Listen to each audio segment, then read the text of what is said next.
Film की शुरुआत होती है एक गाड़ी को दिखाने से। एक कपल बाहर आता है और गाड़ी में एक बच्ची बैठी हुई थी जो काफी डरी सहमी लग रही थी। देखने से वो उनकी बेटी तो बिल्कुल भी नहीं लग रही थी। इसके बाद सीन शिफ्ट होकर आता है एक फैमिली पर जो लोग छुट्टियां गुजारने ट्रिप पर आए थे। इनमें आदमी का नाम बियॉन था और यहाँ उसकी वाइफ और एक बेटी थी। वो मजे कर ही रही थी कि तभी एक आदमी आकर उनसे चेयर मांगता है जो थी तो बियॉन की, लेकिन उसने फिर भी दे दी क्योंकि उस आदमी ने बहुत प्यार से पूछा था। आदमी चेयर अपनी फैमिली के पास ले जाकर बैठ जाता है। इस आदमी का नाम पैट्रिक था जहाँ उसकी वाइफ और एक बेटा भी थे। शाम को सबने मिलकर खाना खाया जहाँ भी पैट्रिक सबका शुक्रिया अदा करता है, जो देखने से तो यही लग रहा था कि पैट्रिक काफी अच्छा आदमी है। यहाँ उसने सबको ये भी बताया कि मैं एक डॉक्टर हूँ। रात को सब लोग तो सो रहे थे लेकिन बियॉन को नींद नहीं आ रही थी। वो जब बालकनी में जाकर खड़ा हुआ तो उसकी नजर पैट्रिक पर गई जो उन लोगों की तरफ ही देख रहा था, लेकिन अगले ही सेकंड वो वहाँ से चला जाता है। अगले दिन जब ये फैमिली घूम रही थी तो उनकी बेटी का खिलौना गुम हो जाता है जिसे बियॉन ढूंढने चला गया और जल्दी वो उसे मिल भी जाता है। लेकिन जब वो वापस आया तो देखता है कि मेरी फैमिली पैट्रिक की फैमिली से बात कर रही है। पैट्रिक की वाइफ भी उसकी तरह काफी अच्छे से इन लोगों से बात करती है। करें बात उनके बेटे की, वो एकदम खामोश था। उसके चेहरे पर उदासी भी थी जो देखने से ये बिल्कुल भी नहीं लग रहा था कि वो छुट्टियां मनाने आया है। पैट्रिक दोनों हस्बैंड वाइफ की तारीफ करता है और ऐसी दोनों फैमिलीज एक साथ घुल मिल गई जिस वजह से वो साथ खाना खाते हैं। पैट्रिक की वाइफ उन लोगों को अपने घर आने की दावत देती है, तभी इनका खाना भी आ जाता है। पता चला कि वैसे तो बियॉन की वाइफ सब्जियां खाती है, वेजिटेरियन है, लेकिन कभी कभी फिश भी खा लेती है। आज वो इनके साथ थी तो उसे फिश खानी थी, जिस वजह से पैट्रिक उसकी फिर से तारीफ करता है। सब लोग बहुत खुश थे, लेकिन पैट्रिक का बेटा तो अजीब तरीके से नूडल्स खा रहा था जैसे न जाने वो कितना भूखा हो। एक साथ अच्छा टाइम गुजारने के बाद दोनों फैमिलीज अपने अपने घर चली गयी। एक दिन बियॉन के पास पैट्रिक की मेल आई। उसने दोनों फैमिलीज की तस्वीर के साथ साथ उन्हें अपने घर आने का इनविटेशन दिया था कि आप लोग हमारे घर रहने आ जाएं। जिसे दोनों हस्बैंड वाइफ काफी खुश हुए और कहते हैं कि कितनी अच्छी फैमिली है, पर अभी तक ये बात पक्की नहीं हुई थी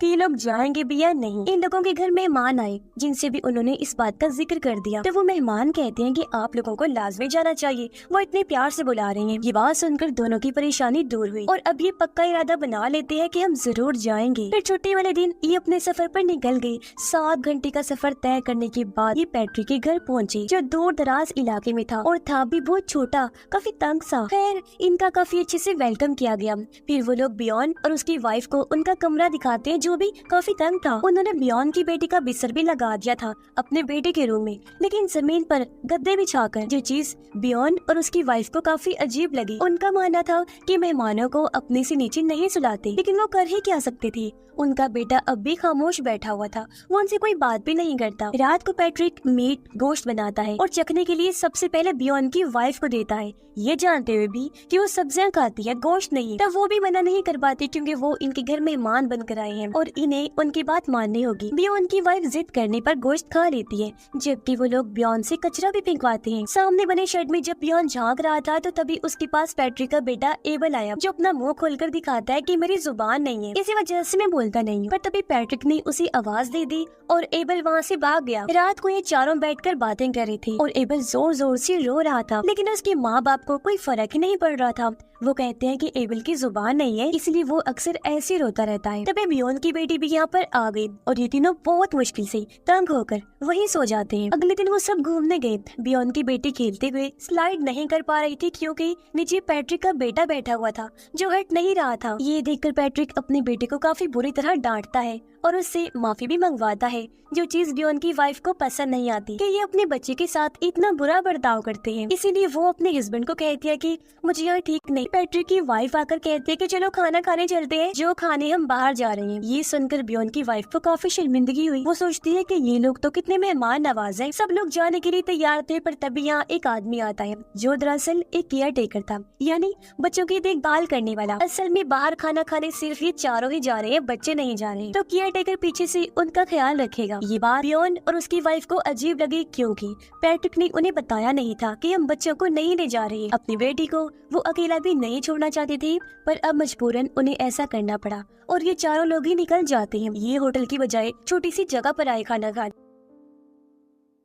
पर यहाँ पैट्रिक बहुत सारा खाना और शराब ऑर्डर करता है खाने को देखकर वो दोनों बहुत खुश हो गई कि चलो अच्छी मेहमान नवाजी हो रही है। ढेर सारा खाना खाने और शराब पीने के बाद पैट्रिक और उसकी वाइफ को नशा हो जाता है और वो दोनों डांस करने लगते हैं। खूब मौज मस्ती करने के बाद अब बारी आई थी बिल देने की, जो पैट्रिक दिलवाता है बियॉन से, जो चीज हद से ज्यादा ही अजीब थी क्योंकि एक तो मेहमान भी यही थे और इन्हें बाहर चलने का भी कहा था पैट्रिक की वाइफ ने, और अब बिल भी इन्हीं लोगों से दिलवाया जा रहा है। बियॉन और उसकी वाइफ की इन दोनों के बारे में सारी सोच ही बदल गई। वो सोचते हैं कि इन लोगों ने इतना सारा खाना ऑर्डर कर दिया लेकिन हमने कम खाया, सिर्फ उनकी इज्जत के बारे में सोचा। लेकिन उन लोगों ने क्या किया, खाना भी खूब खाया और बिल भी हमसे दिया, यानी उन्होंने कहीं से भी हमारी इज्जत नहीं रखी। उन्हें ये चीज एक धोखे फ्रॉड जैसी लग रही थी, पर अब बेचारी हंसने के अलावा और कुछ नहीं कर सकती थी। पैट्रिक काफी तेज आवाज में म्यूजिक लगा लेता है।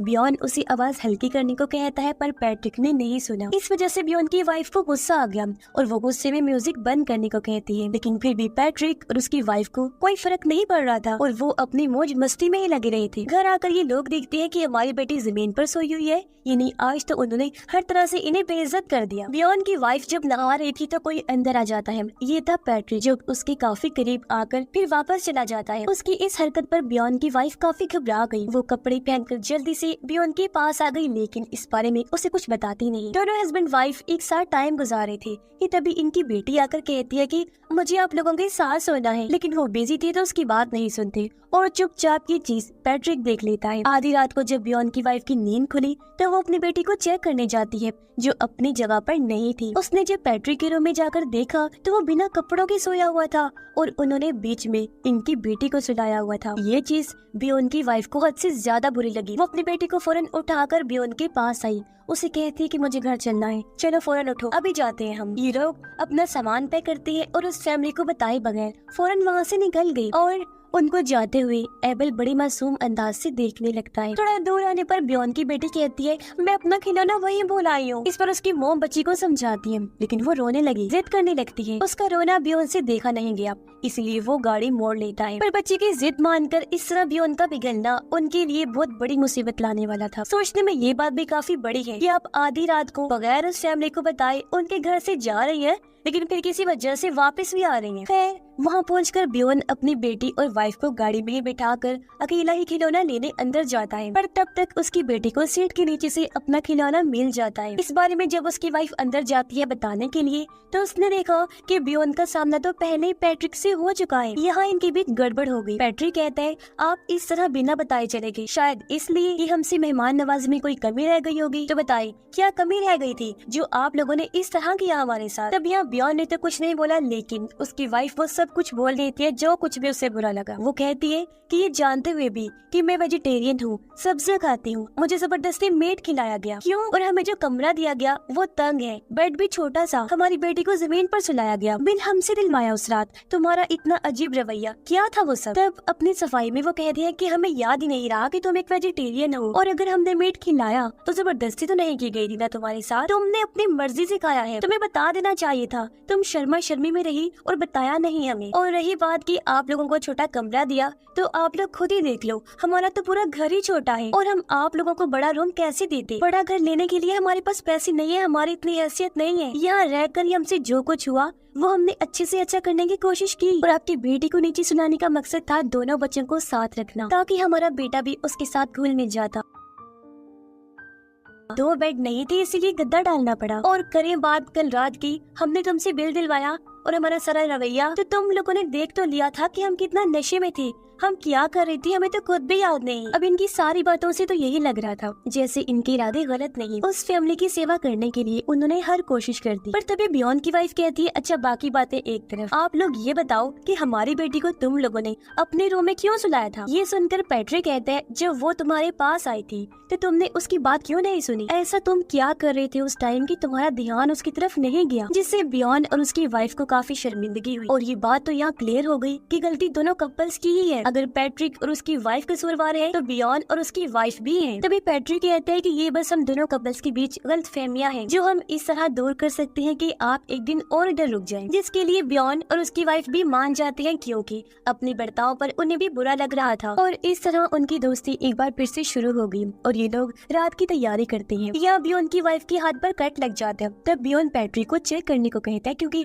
वो एक डॉक्टर जो था। तब पैट्रिक बताता है कि मैं डॉक्टर नहीं, मैं तो सिर्फ झूठ बोल रहा था, बल्कि मैं तो कोई काम करता ही नहीं। ये सुनकर दोनों को बहुत अजीब लगा क्योंकि एक बार फिर उनके साथ धोखा हो गया, लेकिन सिर्फ झूठी मुस्कुराहट दिखाने के अलावा वो कुछ नहीं कर सकती थी। बियॉन की वाइफ नोटिस करती है कि पैट्रिक की वाइफ हमारी बेटी के साथ ज्यादा ही घुल मिल रही है, जबकि अपने बच्चे की उसे परवाह भी नहीं थी। और जब भी लोग खाना खाते हैं तब भी वो इनकी बेटी से ज्यादा ही फ्री हो रही थी, जबकि उसका अपना बेटा दूर बैठा हुआ था। और ये चीज बियॉन की वाइफ को अच्छी नहीं लगती और ये बात उसने पैट्रिक की वाइफ को कह भी दी कि मेरी बेटी को इतना मत समझाओ। अब दोनों बच्चे डांस कर रहे थे, लेकिन पैट्रिक का बेटा हालांकि ठीक से डांस नहीं कर रहा था, लेकिन वो आज पहली बार खुश था, एंजॉय कर रहा था। तब पैट्रिक उसे कहता है कि ठीक से डांस करो। 2-3 बार कहने पर जब उसने ठीक से डांस नहीं किया तो पैट्रिक ने पहले उसे काफी डांटा, फिर उसका मुंह भींचकर कहने लगा कि ठीक करो, जिससे बियॉन की फैमिली भी घबरा गई। और वो बच्चा था, डांस ठीक नहीं हो पाया उसे। तो इस बार पैट्रिक को इतना गुस्सा आया कि उसने कप ही फेंक के तोड़ दिया। ये चीज उस फैमिली को बहुत बुरी लगी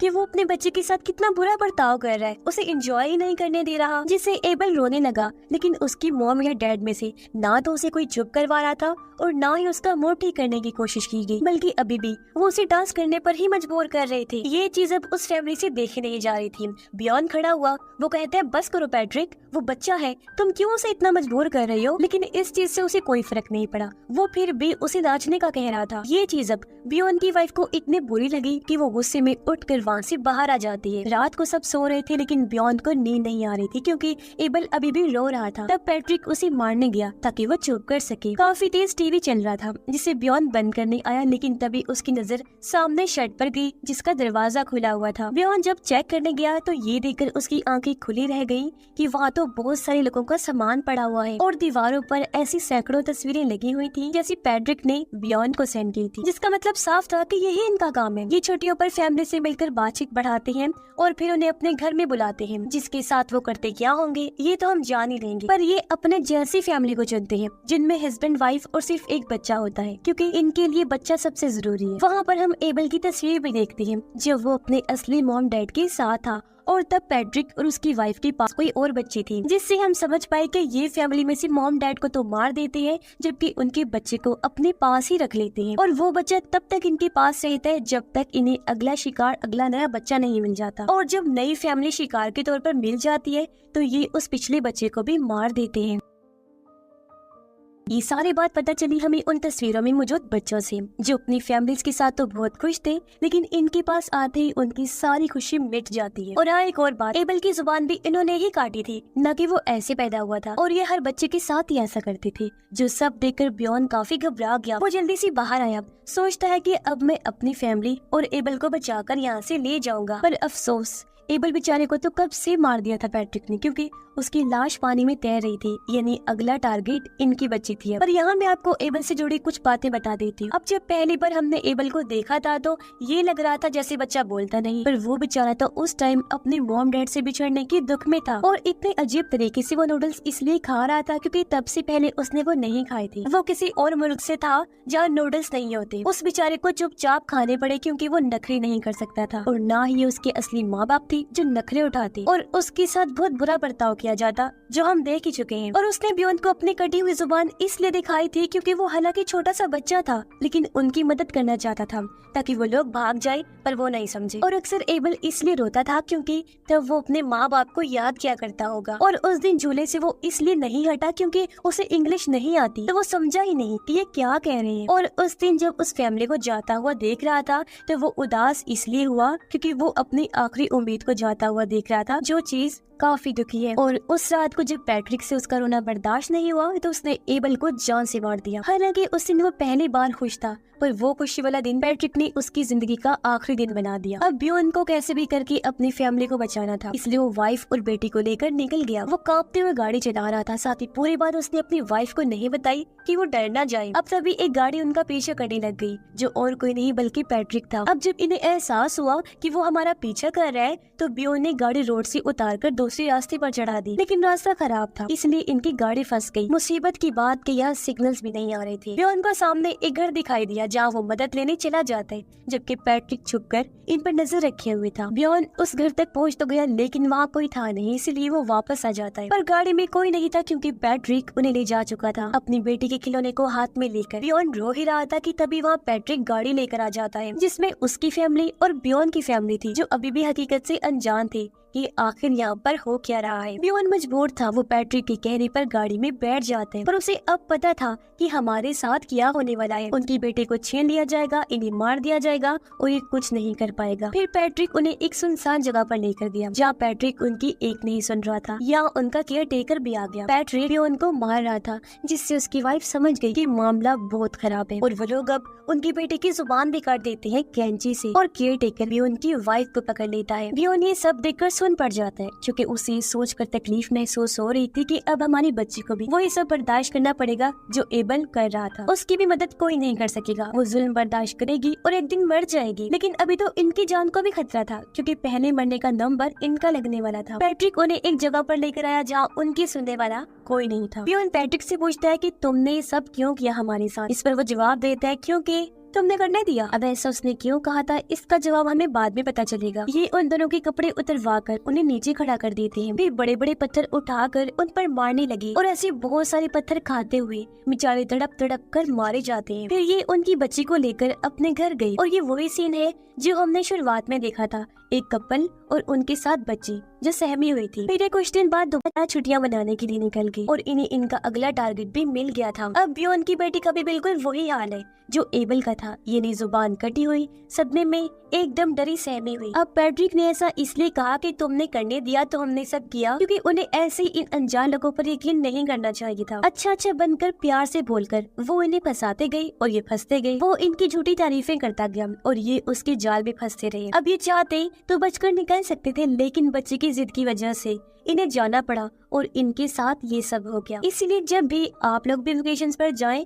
तो अनजान लोगों पर यकीन ना करें क्योंकि कुछ भी हो सकता है, क्या पता वहाँ भी कोई पैट्रिक और उसकी वाइफ जैसे खतरनाक लोग। तो हमेशा अलर्ट रहिए और अपने बच्चों की भी हर जिद पूरी नहीं करनी चाहिए क्योंकि इसके अंजाम भी अक्सर बहुत बुरे होते हैं। इसके साथ ही ये फिल्म, ये कहानी भी इधर ही खत्म हो जाती है।